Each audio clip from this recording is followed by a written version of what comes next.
Hello friends, Navodaya foundation ಅರ್ಪಿಸುವ June 5 ಮತ್ತು 6ರ ಕನ್ನಡದಲ್ಲಿ ದಿನಪತ್ರಿಕೆಗಳ ಸುದ್ದಿ ವಿಶ್ಲೇಷಣೆಗೆ ತಮಗೆಲ್ಲರಿಗೂ ಸ್ವಾಗತ. ಇಂದಿನ ಮೊದಲ article India's E cooking transition ಬಗ್ಗೆ ಚರ್ಚೆ ಮಾಡೋಣ. ಸಾಮಾನ್ಯ ಅಧ್ಯಯನ ಪತ್ರಿಕೆ 2 ಮತ್ತು 3ರ ಅಡಿಯಲ್ಲಿ government policies and interventions, growth and development, conservation, renewable energy ಅನ್ನುವಂಥ ಪಠ್ಯಕ್ರಮದ ಅಡಿಯಲ್ಲಿ ಇಂಡಿಯಾದ ಇ ಕುಕಿಂಗ್ ಟ್ರಾನ್ಸಿಷನ್ನ ಬಗ್ಗೆ ಚರ್ಚೆ ಮಾಡೋಣ. ವರ್ಲ್ಡ್ ಎನ್ವಿರಾನ್ಮೆಂಟ್ ಡೇ ಜೂನ್ 5ರಂದು ನಡೆದಿರ್ತಕ್ಕಂಥ ಹಿನ್ನೆಲೆಯಲ್ಲಿ ವರ್ಲ್ಡ್ ಎನ್ವಿರಾನ್ಮೆಂಟ್ ಡೇ ಅನ್ನು ಪ್ರತಿ ವರ್ಷವೂ ಕೂಡ ಜೂನ್ 5ರಂದು ನಾವು ಆಚರಿಸುವಂಥದ್ದು. ಇದು ಒಂದು ಪ್ಲಾಟ್ಫಾರ್ಮ್ ಆಗಿ ಕಾರ್ಯ ಮಾಡುತ್ತೆ. ಎನ್ವಿರಾನ್ಮೆಂಟಲ್ ಪ್ರೊಟೆಕ್ಷನ್ ಮತ್ತು ಸಸ್ಟೈನಬಿಲಿಟಿಯ ವಿಚಾರದಲ್ಲಿ ಒಂದು ಅವೇರ್ನೆಸ್ ಅನ್ನು ಕ್ರಿಯೇಟ್ ಮಾಡೋದಕ್ಕೆ. ಈಗ ಈ 50th anniversary of this significant day ಅನ್ನು ನಾವು ಆಚರಿಸಿರ್ತಕ್ಕಂಥದ್ದು ಈ ವರ್ಷ. ಅಂದರೆ ಜೂನ್ 5ರ 50ನೇ ವರ್ಷಾಚರಣೆ, ಅಂದರೆ ಎನ್ವಿರಾನ್ಮೆಂಟ್ ಡೇನ 50ನೇ ವರ್ಷಾಚರಣೆಯನ್ನು ಕಂಡಿದ್ದೇವೆ. The bureau of energy efficiency BEE ಅನ್ನುವಂಥದ್ದು collaborative labeling and appliance standards programme, CLASP ಅನ್ನುವಂಥ ಪ್ರೋಗ್ರಾಮ್ ಎರಡೂ ಕೂಡ ಜೊತೆಗೂಡಿ ಒಂದು ಇಂಟರ್ನ್ಯಾಷನಲ್ NGO ಆಗಿದೆ ಈ ಕ್ಲಾಸ್ಪ್ ಅನ್ನುವಂಥದ್ದು. ಈಗ ಒಂದು ಕಾನ್ಫರೆನ್ಸನ್ನು ಆರ್ಗನೈಸ್ ಮಾಡಿವೆ. Conference on consumer centric approaches for e cooking transition ಅನ್ನುವಂಥ ಒಂದು ಕಾನ್ಫರೆನ್ಸನ್ನು ಕ್ಲಾಸ್ಪ್ ಅನ್ನುವಂಥದ್ದು ಬ್ಯೂರೋ ಆಫ್ ಎನರ್ಜಿ ಎಫಿಷಿಯನ್ಸಿಯೊಟ್ಟಿಗೆ ಸೇರಿ ನ್ಯೂ ಡೆಲ್ಲಿಯಲ್ಲಿ ಒಂದು ಕಾನ್ಫರೆನ್ಸನ್ನು consumer centric approaches for e cooking transition ವಿಚಾರದಲ್ಲಿ ಮಾಡಿರ್ತಕ್ಕಂಥದ್ದು. ಇಲ್ಲಿ ಎನರ್ಜಿ ಎಫಿಷಿಯಂಟ್, ಕ್ಲೀನ್ ಮತ್ತು ಅಫೋರ್ಡಬಲ್ ಇ ಕುಕಿಂಗ್ ಸೊಲ್ಯೂಷನ್ಸ್ಗಳನ್ನು ಭಾರತದಲ್ಲಿ ತರೋದ್ರ ಬಗ್ಗೆ ಮಾತನಾಡಲಾಗಿದೆ. ಹಾಗಾದರೆ ಎನ್ವಿರಾನ್ಮೆಂಟಲ್ ಡೇ 2023ರ ಕುರಿತಂತ ಕೆಲವೊಂದು ಹೈಲೈಟ್ಸ್ಗಳನ್ನು ನೋಡೋದಾದರೆ, 1972ರಲ್ಲಿ ವಿಶ್ವಸಂಸ್ಥೆ ಮೊದಲ ಬಾರಿಗೆ ಜೂನ್ 5ನೇ ತಾರೀಕನ್ನು ವರ್ಲ್ಡ್ ಎನ್ವಿರಾನ್ಮೆಂಟ್ ಡೇ ಅಂತ ಹೇಳಿ ಸೆಲೆಬ್ರೇಟ್ ಮಾಡೋದಕ್ಕೆ ಅನೌನ್ಸ್ ಮಾಡಿದಂಥದ್ದು. First day of the Stockholm conference on the human environment ಏನಿತ್ತು, ಈ ದಿನವನ್ನು ವರ್ಲ್ಡ್ ಎನ್ವಿರಾನ್ಮೆಂಟ್ ಡೇ ಅಂತ ಹೇಳಿ ಎಸ್ಟಾಬ್ಲಿಷ್ ಮಾಡಿದಂಥದ್ದು. ಇದನ್ನು ಡಿಫ್ರೆಂಟ್ ಕಂಟ್ರೀಸ್ಗಳು ಪ್ರತಿ ವರ್ಷವೂ ಕೂಡ ಹೋಸ್ಟ್ ಮಾಡುತ್ತೆ. 2018ರಲ್ಲಿ ಭಾರತ ಈ ವರ್ಲ್ಡ್ ಎನ್ವಿರಾನ್ಮೆಂಟ್ ಡೇ ಅನ್ನು ಹೋಸ್ಟ್ ಮಾಡಿತ್ತು. ಆ ವರ್ಷ 45ನೇ ವರ್ಷದ ಸೆಲೆಬ್ರೇಷನನ್ನು ಮಾಡ್ತಾ ಇದ್ವಿ.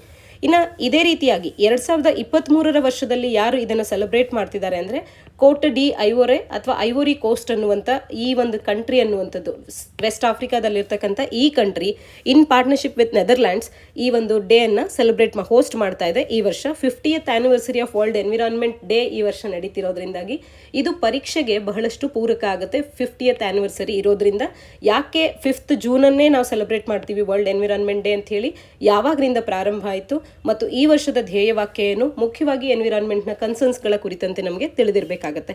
ಇನ್ನು ಈ ವರ್ಷ 2023ರ ಥೀಮ್ನ ಬಗ್ಗೆ ನೋಡೋದಾದರೆ, ಈ ವರ್ಷದ ಥೀಮ್ ಅನ್ನುವಂಥದ್ದು ಪ್ಲಾಸ್ಟಿಕ್ ಪೊಲ್ಯೂಷನನ್ನು under the campaign beat plastic pollution ಅನ್ನುವಂಥ ಕ್ಯಾಂಪೇನ್ನ ಅಡಿಯಲ್ಲಿ ಪ್ಲಾಸ್ಟಿಕ್ ಪೊಲ್ಯೂಷನ್ಗೆ ಕೆಲವೊಂದು ಸೊಲ್ಯೂಷನ್ಸ್ಗಳ ಕಡೆಗೆ ಫೋಕಸ್ ಮಾಡ್ತಾ ಇದೆ ಈ ವರ್ಷ. ಇನ್ನು ಅವೇರ್ನೆಸ್ ಅನ್ನು ಮೂಡಿಸುವಂಥದ್ದು, ಕಮ್ಯುನಿಟೀಸ್ಗಳನ್ನು ಮೊಬಿಲೈಸ್ ಮಾಡಿ ಕೊಲಾಬ್ರೇಟಿವ್ ಎಫರ್ಟ್ಸ್ಗಳ ಮುಖಾಂತರವಾಗಿ ಪ್ಲಾಸ್ಟಿಕ್ ಪೊಲ್ಯೂಷನನ್ನು ಅಡ್ರೆಸ್ ಮಾಡೋದು, ಹೆಲ್ದಿಯರ್ ಮೋರ್ ಸಸ್ಟೈನಬಲ್ ಎನ್ವಿರಾನ್ಮೆಂಟನ್ನು ಪ್ರಮೋಟ್ ಮಾಡೋದು ಮುಖ್ಯ ಉದ್ದೇಶ ಆಗುತ್ತೆ. ಹಾಗಾದರೆ ಈ ಕುಕ್ಕಿಂಗ್ ಅಂದ್ರೆ ಏನು ಅಂತ ಹೇಳಿ ಆರ್ಟಿಕಲ್ನ ಹಿನ್ನೆಲೆಯಲ್ಲಿ ತಿಳ್ಕೊಳ್ಳೋದಾದರೆ, ಎಲೆಕ್ಟ್ರಿಕ್ ಕುಕ್ಕಿಂಗ್ ಅಪ್ಲಯನ್ಸಸ್ಗಳನ್ನು ಕ್ಲೀನ್ ಮತ್ತು ಎನರ್ಜಿ ಎಫಿಷಿಯೆಂಟ್ಗ ಆಲ್ಟರ್ನೇಟಿವ್ಸ್ಗಳಾಗಿ ಬಳಕೆ ಮಾಡಿಕೊಂಡು ಟ್ರೆಡಿಷನಲ್ ಕುಕ್ಕಿಂಗ್ ಮೆಥಡ್ಸ್ಗಳ ಬದಲಾಗಿ ಎಲೆಕ್ಟ್ರಿಕ್ ಕುಕ್ಕಿಂಗ್ ಅಪ್ಲಯನ್ಸಸ್ಸನ್ನು ಬಳಕೆ ಮಾಡಿ ಮಾಡುವಂಥ ಕುಕ್ಕಿಂಗನ್ನು ಈ ಕುಕ್ಕಿಂಗ್ ಅನ್ಬಹುದು. ಇದು ಎಲೆಕ್ಟ್ರಿಕ್ ಸ್ಟವ್ಸ್ಗಳನ್ನು, ಇಂಡಕ್ಷನ್ ಟಾಪ್ಸ್ಗಳನ್ನು ಅಡಾಪ್ಟ್ ಮಾಡಿಕೊಂಡು ನಾವು ಮಾಡುವಂಥದ್ದು. ಈ ರೀತಿಯ ಟ್ರಾನ್ಸಿಷನ್ ಆಫ್ ಈ ಕುಕ್ಕಿಂಗಿಗೆ ಭಾರತ ಬರಬೇಕು ಅಂತ ಅಂದರೆ 24/7 ಎಲೆಕ್ಟ್ರಿಸಿಟಿ ಅನ್ನುವಂಥದ್ದು ಇರುವಂಥದ್ದು ಬಹು ಮುಖ್ಯ ಆಗುತ್ತೆ. ಈ ರೀತಿ ನಾವು ಎಲೆಕ್ಟ್ರಿಸಿಟಿಯನ್ನು ಬೆಟರ್ ಆಗಿ ಪಡ್ಕೊಳ್ಳೋದ್ರಲ್ಲಿ ಒಂದು ಅಚೀವ್ಮೆಂಟನ್ನು ಭಾರತ ಮಾಡಿರೋದ್ರಿಂದ ಇದೊಂದು ಸಿಗ್ನಿಫಿಕೆಂಟ್ ಡ್ರೈವರ್ ಆಗ್ತಾ ಇದೆ ಈ ಕುಕ್ಕಿಂಗಿಗೆ ನಾವು ಟ್ರಾನ್ಸಿಷನನ್ನು ಪಡ್ಕೊಳ್ಳೋದ್ರಲ್ಲಿ. ಇನ್ನು ಸೌಭಾಗ್ಯ ಯೋಜನೆ ಅನ್ನುವಂಥದ್ದು ಎಲೆಕ್ಟ್ರಿಸಿಟಿ ಕನೆಕ್ಷನ್ಸ್ಗಳನ್ನು ಮಿಲಿಯನ್ಸ್ ಆಫ್ ಹೌಸ್ ಹೋಲ್ಡ್ಸ್ಗಳಿಗೆ ನೀಡೋ ಮುಖಾಂತರ ಪಿವೋಟಲ್ ರೋಲನ್ನು ಪ್ಲೇ ಮಾಡ್ತಾ ಇದೆ ಈ ಕುಕ್ಕಿಂಗಿಗೆ ಭಾರತ ಟ್ರಾನ್ಸಿಷನ್ ಆಗೋದ್ರಲ್ಲಿ. ಪವರ್ ಕಟ್ಸ್ಗಳನ್ನು ಎಲಿಮಿನೇಟ್ ಮಾಡಲಾಗಿದೆ. ಎನ್ವಿರಾನ್ಮೆಂಟ್ ಕಂಡ್ಯೂಸಿವ್ ಮೆಥಡ್ ಆದಂಥ ಈ ಎಲೆಕ್ಟ್ರಿಕ್ ಕುಕ್ಕಿಂಗನ್ನು ಅಡಾಪ್ಟ್ ಮಾಡ್ಕೊಳ್ಳೋದಕ್ಕೆ ಇದು ಪೂರಕವಾಗಿ ಇರ್ತಕ್ಕಂಥದ್ದು. ಇನ್ನು ಲೈಫ್ ಅನ್ನುವಂಥ ಮಿಷನ್ನ ರೋಲ್ ಕೂಡ ಸಾಕಷ್ಟಿದೆ. ಲೈಫ್ ಅನ್ನುವಂಥ ಮಿಷನ್ನ ನೋಡೋದಾದರೆ life style for environment mission, life style for environment ಅನ್ನುವಂಥ ಇನಿಷಿಯೇಟಿವ್ ಕೂಡ ಈ ಕುಕ್ಕಿಂಗ್ನಲ್ಲಿ ಈ ಕುಕ್ಕಿಂಗ್ ಅನ್ನುವಂಥದ್ದು ಈ ಇನಿಷಿಯೇಟಿವ್ಗೂ ಕೂಡ ಹೆಲ್ಪ್ಫುಲ್ ಆಗುತ್ತೆ. ಪ್ರೈಮ್ ಮಿನಿಸ್ಟರ್ ನರೇಂದ್ರ ಮೋದಿ ಅವರು 26th United Nations climate change conference of the parties COP26 2021ರಲ್ಲಿ ಭಾರತದಲ್ಲಿ ನಡೆದಂಥ ಸಂದರ್ಭದಲ್ಲಿ ಲೈಫ್ ಇನಿಷಿಯೇಟಿವ್ ಅನ್ನು ಪ್ರಾರಂಭ ಮಾಡಿದ್ರು. ಮಿಷನ್ ಲೈಫ್ ಅನ್ನುವಂಥದ್ದು ಇಂಡಿವಿಜುವಲ್ಸ್ಗಳನ್ನು ಪ್ರೋ ಪ್ಲಾನೆಟ್ ಆಗಿ ಅಡ್ವೊಕೇಟ್ ಮಾಡುವಂಥದ್ದು ಮತ್ತು ಸಸ್ಟೈನಬಲ್ ಲೈಫ್ ಸ್ಟೈಲ್ಸ್ಗಳನ್ನು ಪ್ರಮೋಟ್ ಮಾಡುವಂತೆ ಮಾಡುತ್ತೆ. ಈ ಕುಕ್ಕಿಂಗ್ ಅನ್ನುವಂಥದ್ದು ಇಂಡಿಯನ್ ಕಿಚನಿನ ಫ್ಯೂಚರ್ ಅಂತ ಕೂಡ ನಾವು ಇವತ್ತು ಕಾಣಬಹುದಾಗಿದೆ. ಅಫೋರ್ಡಬಲ್ ರೇಟ್ಸ್ಗಳಲ್ಲಿ ಈ ಕುಕ್ಕಿಂಗಿನ ಬಿಸ್ನೆಸ್ ಮಾಡೆಲ್ಸ್ಗಳನ್ನು ತರೋದ್ರ ಕಡೆ ಗಮನ ಹರಿಸಲಾಗ್ತಾ ಇದೆ ಮತ್ತು ಮಿನಿಮಲ್ ಟೆಕ್ನಾಲಜಿ ಬ್ಯಾರಿಯರ್ಸ್ಗಳು ಇರುವಂತೆ ನೋಡ್ಕೊಳ್ಳುವಂಥದ್ದು, ಅಪ್ಲಯನ್ಸ್ ಫಾಲ್ಟ್ಸ್ ಆಗ್ಬೋದು, ಕಂಪ್ಯಾಟಿಬಿಲಿಟಿ ವಿಚಾರ ಆಗ್ಬೋದು, ಇಲ್ಲಿರುವಂಥ ಫಾಲ್ಟ್ಸ್ಗಳ ವಿಚಾರದಲ್ಲಿ ಕನ್ಸರ್ನ್ಸ್ಗಳು ವ್ಯಕ್ತ ಆಗ್ತಿದ್ದು ಅವುಗಳನ್ನು ಸಾಲ್ವ್ ಮಾಡೋದ್ರ ಕಡೆ ಗಮನ ಹರಿಸುವಂಥದ್ದು. Benefits of the power sector ಮತ್ತು ಕನ್ಸ್ಯೂಮರ್ಸ್ನ ಕುರಿತಂತೆ ಕೂಡ ಪವರ್ ಸೆಕ್ಟರ್ ಮತ್ತು ಕನ್ಸ್ಯೂಮರ್ಸ್ಗಳ ಬೆನಿಫಿಟ್ಸ್ನ ಬಗ್ಗೆ ಕೂಡ ಇಲ್ಲಿ ಗಮನವನ್ನು ಹರಿಸಲಾಗ್ತಾ ಇದೆ.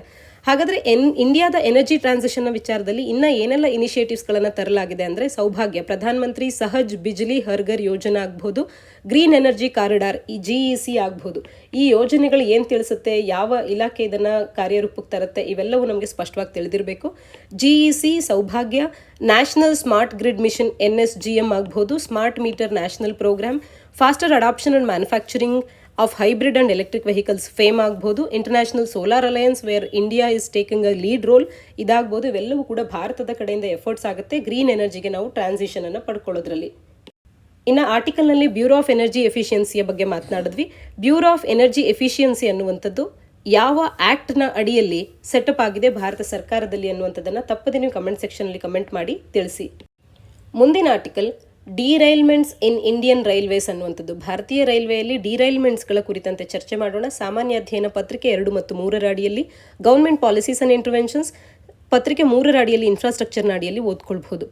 ಇತ್ತೀಚೆಗೆ ಟ್ರಾಜಿಕ್ ಟ್ರೈನ್ ಇನ್ಸಿಡೆಂಟ್ ಒಂದು ಒಡಿಸಾದ ಬಾಲಸೂರ್ ಜಿಲ್ಲೆಯಲ್ಲಿ ಬಹನಾಗ ಬಾಜಾರ್ ರೈಲ್ವೆ ಸ್ಟೇಷನ್ನಲ್ಲಿ ಜರುಗಿರ್ತಕ್ಕಂಥದ್ದು ಜೂನ್ 2, 2023ರಂದು.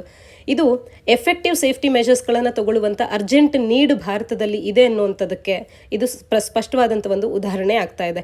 ಇದರ ಹಿನ್ನೆಲೆಯಲ್ಲಿ CAG ಅವರು, controller and auditor general of India, ಇವರ ಒಂದು ರಿಪೋರ್ಟ್ನಲ್ಲಿ ಕೂಡ ಇದ್ರ ಬಗ್ಗೆ ತಿಳಿಸಲಾಗಿತ್ತು. ಡಿರೈಲ್ಮೆಂಟ್ಸ್ ಇನ್ ಇಂಡಿಯನ್ ರೈಲ್ವೇಸ್ ಅನ್ನುವಂಥದ್ದು ಮಲ್ಟಿಪಲ್ ಶಾರ್ಟ್ ಕಮಿನ್ಸ್ಗಳನ್ನು ಫ್ಲಾಗ್ ಮಾಡಿದೆ ಮತ್ತು ಟ್ರೈನ್ ಆಕ್ಸಿಡೆಂಟ್ಸ್ನ ಕುರಿತಂತೆ ಕಾಸಸ್ಸನ್ನು ಕೂಡ ಇದು ತಿಳಿಸಿತ್ತು. ಹಾಗಾದರೆ ಈ ರಿಪೋರ್ಟ್ನಲ್ಲಿದ್ದಂಥ ಮೇಜರ್ ಹೈಲೈಟ್ಸ್ನ ಬಗ್ಗೆ ಚರ್ಚೆ ಮಾಡೋಣ ಆರ್ಟಿಕಲ್ನ ಹಿನ್ನೆಲೆಯಲ್ಲಿ. CAG ರಿಪೋರ್ಟ್ ರಿವೀಲ್ ಮಾಡುತ್ತೆ nearly 75% of the consequential train accidents ಏನು 2017-18ರಿಂದ 2020-21ರವರೆಗೂ ಆಗಿದೆ. ಇದರಲ್ಲಿ ಡಿರೈಲ್ಮೆಂಟ್ಸ್ಗಳಿಂದಲೇ 75% ಆಗಿರ್ತಕ್ಕಂಥದ್ದು. Derailments the leading cause of train accident ಏನಿದೆ ಇದ್ರ ಬಗ್ಗೆ ತಿಳ್ಕೊಳ್ಳೋದಾದರೆ 217 ಕಾನ್ಸಿಕ್ವೆನ್ಷಿಯಲ್ ಟ್ರೈನ್ ಆಕ್ಸಿಡೆಂಟ್ಸ್ಗಳನ್ನು ನಾವು ಕಂಡಿದ್ದು, 163 ಇದರಲ್ಲಿ ಡಿರೈಲ್ಮೆಂಟ್ಸಿಂದನೇ ಆಗಿದೆ ಆ ಒಂದು ಅವಧಿಯಲ್ಲಿ. ಇನ್ನು ಅದರ್ ಕಾಸಸ್ ಏನಿರಬಹುದು ಅಂದರೆ ಟ್ರೈನ್ಗಳಲ್ಲಿ ಫೈರ್ ಉಂಟಾಗುವಂಥದ್ದು, ಅನ್ಮ್ಯಾನ್ಡ್ ಲೆವೆಲ್ ಕ್ರಾಸಿಂಗ್ಸ್ಗಳಲ್ಲಾಗುವಂಥದ್ದು, ಕೊಲ್ಯೂಷನ್ಸ್ಗಳಾಗಿರ್ಬೋದು, ಇನ್ನು ಮಿಸಲೇನಿಯಸ್ ಇನ್ಸಿಡೆಂಟ್ಸ್ಗಳಾಗುತ್ತೆ. ಇನ್ನು ಟ್ರೈನ್ ಆಕ್ಸಿಡೆಂಟ್ಸ್ಗಳ ಕ್ಲಾಸಿಫಿಕೇಷನ್ನ ವಿಚಾರವಾಗಿ ತಿಳ್ಕೊಳ್ಳೋದಾದರೆ ರೈಲ್ವೆ ಬೋರ್ಡ್ ಅನ್ನುವಂಥದ್ದು ಟ್ರೈನ್ ಆಕ್ಸಿಡೆಂಟ್ಸ್ಗಳನ್ನು ಕಾನ್ಸಿಕ್ವೆನ್ಷಿಯಲ್ ಟ್ರೈನ್ ಆಕ್ಸಿಡೆಂಟ್ಸ್ ಮತ್ತು ಅದರ್ ಟ್ರೈನ್ ಆಕ್ಸಿಡೆಂಟ್ಸ್ ಅಂತ ಹೇಳಿ ಕ್ಲಾಸಿಫೈ ಮಾಡಿದೆ. ಕಾನ್ಸಿಕ್ವೆನ್ಷಿಯಲ್ ಟ್ರೈನ್ ಆಕ್ಸಿಡೆಂಟ್ಸ್ ಅಂತ ಅಂದರೆ ಆಕ್ಸಿಡೆಂಟ್ಸ್ ವಿತ್ ಸಿಗ್ನಿಫಿಕೆಂಟ್ ರಿಪರ್ಕಷನ್ಸ್ಗಳನ್ನು ಏನೊಂದಿರುತ್ತೆ, ಉದಾಹರಣೆಗೆ loss of life, human injury, property damage ಅಥವಾ ರೈಲ್ವೆ ಟ್ರಾಫಿಕ್ಕಿನ ಇಂಟರಪ್ಷನ್, ಇಂಥವನ್ನು ಕಾನ್ಸಿಕ್ವೆನ್ಷಿಯಲ್ ಅಂತ ಹೇಳಿ ಕರೆಯುತ್ತೆ. ಅದರ್ ಟ್ರೈನ್ ಆಕ್ಸಿಡೆಂಟ್ಸ್ಗಳು all accidents that do not fall under the consequential category ಏನಿರುತ್ತೆ ಅದನ್ನು ಅದರ್ ಟ್ರೈನ್ ಆಕ್ಸಿಡೆಂಟ್ಸ್ ಅಂತ ಹೇಳಿ ಕರೀತಾರೆ. ಹಾಗಾದರೆ ಡಿರೈಲ್ಮೆಂಟ್ಸ್ಗೆ ಏನೆಲ್ಲ ಫ್ಯಾಕ್ಟರ್ಸ್ಗಳು ಮುಖ್ಯವಾಗಿ ರೆಸ್ಪಾನ್ಸಿಬಲ್ ಆಗುತ್ತೆ ಅಂತ ನೋಡೋದಾದರೆ ಈ ಒಂದು ರಿಪೋರ್ಟ್ ರಿವೀಲ್ ಮಾಡೋ ಪ್ರಕಾರ, ಅದರ ಅನಾಲಿಸಿಸ್ ತಿಳಿಸೋ ಪ್ರಕಾರ 23 ಫ್ಯಾಕ್ಟರ್ಸ್ಗಳು ಕಾಂಟ್ರಿಬ್ಯೂಟ್ ಮಾಡುತ್ತೆ ಡಿರೈಲ್ಮೆಂಟ್ಸ್ಗೆ 16 ಝೋನಲ್ ರೈಲ್ವೇಸ್ ಮತ್ತು 32 ಡಿವಿಷನ್ಸ್ಗಳಲ್ಲಿ. ಮೇಜರ್ ಫ್ಯಾಕ್ಟರ್ ಅಂತ ಅಂದರೆ ಮೇಂಟೆನೆನ್ಸ್ ಆಫ್ ಟ್ರ್ಯಾಕ್ ಸರಿಯಾಗಿ ಆಗಿಲ್ಲದೆ ಇರುವಂಥದ್ದು, deviation of track parameters beyond permissible ಲಿಮಿಟ್ಸ್ನವರೆಗೂ ಡಿವಿಯೇಟ್ ಮಾಡುವಂಥದ್ದು ಮತ್ತು bad driving and over speeding ಇದಕ್ಕೆ ಕಾರಣ ಆಗುತ್ತೆ. ಇನ್ನು ಇದಕ್ಕಾಗಿ ರಾಷ್ಟ್ರೀಯ ರೈಲ್ ಸಂರಕ್ಷಾ ಕೋಶ್ ಅಂತ ಹೇಳಿ RRSK ಅನ್ನುವಂಥ ಒಂದು ಹೊಸದಾದಂಥ ಇನಿಷಿಯೇಟಿವನ್ನು ತಂದು CAG ಇಲ್ಲಿ ಪರ್ಫಾರ್ಮೆನ್ಸ್ ಆಫ್ RRSKಯನ್ನು ಕೂಡ ಅನಲೈಸ್ ಮಾಡಿದೆ. ಇದು 2017-18ರಲ್ಲಿ ಹೊಸದಾಗಿ ಎಸ್ಟಾಬ್ಲಿಷ್ ಆದಂಥದ್ದು.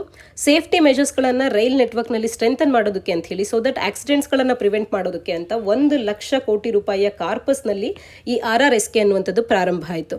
ಇಲ್ಲಿ CAG ರಿಪೋರ್ಟ್ ಅನ್ನುವಂಥದ್ದು ಇದರ ಬಗ್ಗೆ ಕೂಡ ಮಾತನಾಡಿದೆ.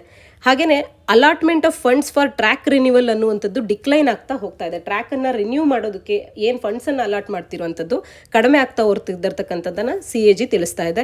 ಮತ್ತು ಪೆಂಡಿಂಗ್ ಪ್ರಾಜೆಕ್ಟ್ಸ್ಗಳ ವಿಚಾರದಲ್ಲಿ ರೆಕಮೆಂಡೇಷನ್ಸ್ಗಳನ್ನು ಕೂಡ ಇಲ್ಲಿ ಕೆಲವೊಂದು ತಿಳಿಸಿರ್ತಕ್ಕಂಥದ್ದು. ಆರ್ಟಿಕಲ್ನ ಹಿನ್ನೆಲೆಯಲ್ಲಿ ರೈಲ್ ಸೇಫ್ಟಿಗಾಗಿ ಭಾರತ ತಂದಿರತಕ್ಕಂಥ ಮತ್ತಷ್ಟು ಇನಿಷಿಯೇಟಿವ್ಸ್ಗಳ ಬಗ್ಗೆ ತಿಳ್ಕೊಳ್ಳೋದಾದರೆ ಕವಚ್ ಅನ್ನುವಂಥ ಒಂದು ಇಂಡಿಜಿನಸ್ಲಿ ಡೆವಲಪ್ ಮಾಡಿರ್ತಕ್ಕಂಥ ಆಟೋಮ್ಯಾಟಿಕ್ ಟ್ರೈನ್ ಪ್ರೊಟೆಕ್ಷನ್ ಸಿಸ್ಟಮ್ ಅನ್ನುವಂಥದ್ದು ಟ್ರೈನ್ನ ಸೇಫ್ಟಿ ಪ್ರೋಟೋಕಾಲ್ಸ್ಗಳ ಬಗ್ಗೆ ನೋಡುವಂಥದ್ದನ್ನು ಕಾಣಬಹುದು. ಹಾಗೆ ಈ ರೀತಿ ಕೆಲವೊಂದು ಮತ್ತಷ್ಟು ಇನಿಷಿಯೇಟಿವ್ಸ್ಗಳನ್ನು ಭಾರತ ಸರ್ಕಾರ ರೈಲ್ವೆ ಯೋಜನೆ ಅಡಿಯಲ್ಲಿ ಏನೆಲ್ಲ ತಂದಿದೆ ಅನ್ನುವಂಥದ್ದನ್ನು ತಪ್ಪದೆ ನೀವು ಕಮೆಂಟ್ ಸೆಕ್ಷನಲ್ಲಿ ಕಮೆಂಟ್ ಮಾಡಿ ತಿಳಿಸಿ. ಮುಂದಿನ ಆರ್ಟಿಕಲ್ ಇಂಡಿಯಾ ನೇಪಾಳ್ ಟೈಸ್ ಅನ್ನುವಂಥದ್ದು. ಸಾಮಾನ್ಯ ಅಧ್ಯಯನ ಪತ್ರಿಕೆ 2ರ ಅಡಿಯಲ್ಲಿ ಇಂಡಿಯಾ ಅಂಡ್ ಇಟ್ಸ್ ನೈಬರ್ಹುಡ್ ಅನ್ನುವಂಥ ಪಠ್ಯಕ್ರಮದ ಅಡಿಯಲ್ಲಿ ಓದ್ಕೊಳ್ಬಹುದು. ಇಲ್ಲಿ ಇಂಡಿಯಾ ಮತ್ತು ನೇಪಾಳ ಅನ್ನುವಂಥದ್ದು ರೀಸೆಂಟ್ಲಿ ಅನ್ವೇಲ್ ಮಾಡಿದೆ ಸಾಕಷ್ಟು ಇನಿಷಿಯೇಟಿವ್ಸ್ ಮತ್ತು ಅಗ್ರಿಮೆಂಟ್ಸ್ಗಳನ್ನು. 4 ಡೇ ವಿಸಿಟನ್ನು ನೇಪಾಳದ ಪ್ರಧಾನಮಂತ್ರಿಯವರು ಭಾರತಕ್ಕೆ ಮಾಡಿದಂಥ ಸಂದರ್ಭದಲ್ಲಿ ಈ ಎಲ್ಲ ಅಗ್ರಿಮೆಂಟ್ಸ್ಗಳಿಗೆ ಸಹಿ ಹಾಕಲಾಗಿದೆ. ಇದು ಭಾರತ ಮತ್ತು ನೇಪಾಳದ ನಡುವಿನ ಬೈಲ್ಯಾಟ್ರಲ್ ಕೋಆಪರೇಷನ್ ಅನ್ನು ಬೂಸ್ಟ್ ಮಾಡುತ್ತೆ, ಎನರ್ಜಿ ಮತ್ತು ಟ್ರಾನ್ಸ್ಪೋರ್ಟ್ ಡೆವಲಪ್ಮೆಂಟ್ನ ವಿಚಾರದಲ್ಲಿ ಮುಖ್ಯವಾಗಿ, ಮತ್ತು ರೀಜನಲ್ ಕನೆಕ್ಟಿವಿಟಿಯನ್ನು ಸ್ಟ್ರೆಂಥನ್ ಮಾಡೋದ್ರ ಕಡೆ ಗಮನ ಹರಿಸುತ್ತೆ. Major highlights of recent agreement ಅನ್ನು ನೋಡಿದ್ರೆ, ಒಂದು ಪವರ್ ಸೆಕ್ಟರ್ನಲ್ಲಿ ಕೋಆಪರೇಷನ್ ಅನ್ನು ಕಾಣಬಹುದು. Long term power trade agreement ಅನ್ನು ಸಹಿ ಹಾಕಿವೆ ಭಾರತ ಮತ್ತು ನೇಪಾಳ. ಈ ಮುಖಾಂತರ targeting the import of 10,000 megawatts of electricity from Nepal in the coming years. ಇಂಡಿಯಾಗೆ ಇಂಪೋರ್ಟ್ ಆಗುತ್ತೆ ನೇಪಾಳನಿಂದ ಎಲೆಕ್ಟ್ರಿಸಿಟಿ ಎಷ್ಟು ಅಂದರೆ 10,000 ಮೆಗಾವ್ಯಾಟ್ಸ್ ಅಷ್ಟು. ಇನ್ನು ಹೈಡ್ರೋ ಪವರ್ ಪ್ರಾಜೆಕ್ಟ್ಸ್ಗಳ ಕುರಿತಂತೆ MOUಸ್ಗಳನ್ನು ಸಹಿ ಹಾಕಲಾಗಿದೆ.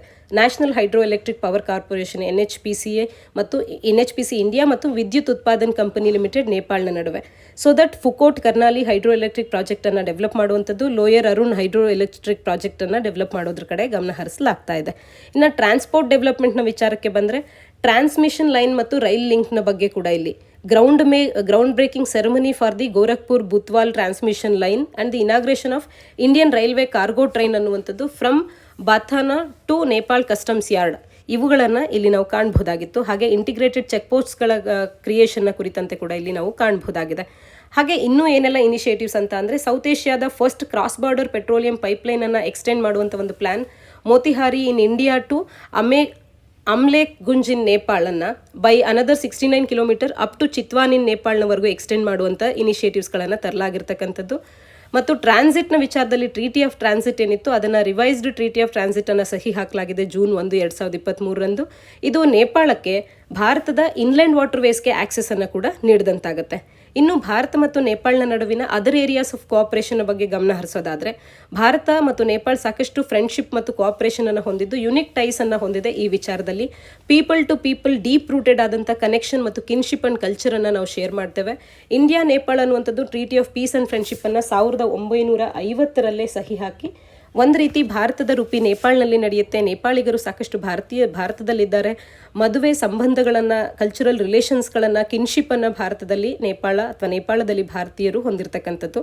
ನೇಪಾಳ 1850 ಕಿಲೋಮೀಟರ್ಸ್ಗಳಷ್ಟು ಬಾರ್ಡರನ್ನು ಭಾರತದ 5 ರಾಜ್ಯಗಳೊಟ್ಟಿಗೆ ಸಿಕ್ಕಿಂ, ವೆಸ್ಟ್ ಬೆಂಗಾಲ್, ಬಿಹಾರ್, ಉತ್ತರ ಪ್ರದೇಶ್ ಮತ್ತು ಉತ್ತರಾಖಂಡ್ನೊಟ್ಟಿಗೆ ಶೇರ್ ಮಾಡಿಕೊಳ್ಳುತ್ತೆ. ಫ್ರೀ ಮೂವ್ಮೆಂಟ್ ಆಫ್ ಪೀಪಲ್ ಅನ್ನುವಂಥ ಒಂದು ಲಾಂಗ್ ಟ್ರೆಡಿಷನನ್ನು ಭಾರತ ಮತ್ತು ನೇಪಾಳದ ಬಾರ್ಡರ್ಸ್ ಹೊಂದಿರತಕ್ಕಂಥದ್ದು. ಡಿಫೆನ್ಸಲ್ಲೂ ಕೂಡ ಬೆಟರ್ ಕೋಆಪರೇಷನನ್ನು ಹೊಂದಿವೆ. ಸೂರ್ಯ ಕಿರಣ್ ಅನ್ನುವಂಥ ಒಂದು ಎಕ್ಸಸೈಸನ್ನು ಕೂಡ ಭಾರತ ಮತ್ತು ನೇಪಾಳನ ನಡುವೆ ನಾವು ಕಾಣ್ತೇವೆ. ಸೂರ್ಯ ಕಿರಣ್ ಯಾವ ರಾಷ್ಟ್ರಗಳ ನಡುವೆ ಅಂದಾಗ ಭಾರತ ಆ್ಯಂಡ್ ನೇಪಾಳನ ನಡುವೆ ಆಗುವಂಥ ಒಂದು ಜಾಯಿಂಟ್ ಮಿಲಿಟರಿ ಎಕ್ಸಸೈಸ್ ಅನ್ನುವಂಥದ್ದು ಗೊತ್ತಿರಬೇಕಾಗತ್ತೆ. ಎಕನಾಮಿಕ್ ಕೋಆಪರೇಷನ್ ಅಂತ ಬಂದಾಗ ಇಂಡಿಯಾ ನೇಪಾಳಿನ ಲಾರ್ಜೆಸ್ಟ್ ಟ್ರೇಡಿಂಗ್ ಪಾರ್ಟ್ನರ್ ಆಗುತ್ತೆ. ನೇಪಾಳ ಕೂಡ ಭಾರತದ 11ನೇ ಲಾರ್ಜೆಸ್ಟ್ ಎಕ್ಸ್ಪೋರ್ಟ್ ಡೆಸ್ಟಿನೇಷನ್ ಆಗಿರ್ತಕ್ಕಂಥದ್ದು.